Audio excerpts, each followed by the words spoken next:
Жетісу облысында бұрын соңды зерттелмеген 130 түрлі жәндік бар екен. Жоңғар Алатауы ұлттық паркының қызметкерлері мен зоология институтының ғалымдары бірлесіп осындай жаңалық ашты. Жиналған бастапқы материалдармен біз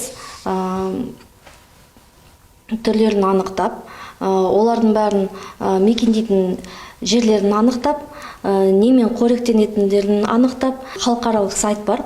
Сол сайт арқылы қарап, және соған жаңадан мәліметтер енгіземіз бар болса. Ұлттық парк қызметкерлерінің 5 жыл бойы жүргізген зерттеу жұмыстары нәтижесінде таулы аймақтарда 784 түрлі жәндіктің мекендейтіні анықталды. Биолог Әсем Қанапиянова әріптестермен бірге ерте көктемнен қара күзге дейін экспедиция жасап, ұсақ жәндіктерді зерттеумен айналысады.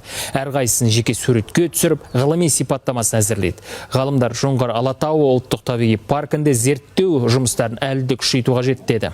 Өйткені бұл өңірде жәндіктердің түрі 5000-ға жетіп жығылуы ықтимал. Оның арасында тек осы өлкеде ғана кездесетіндер де бар. Қазірдің өзінде ғалымдар мұндай жәндіктердің 16 түрін анықтаған.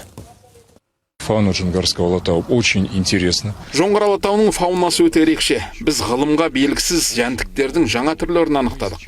Олардың сипаттамасына дейін жазып зерттеп жатырмыз. Бұл бағыттағы жұмыс табиғи мұрамызда тұтас экологияны сақтау үшін қажет.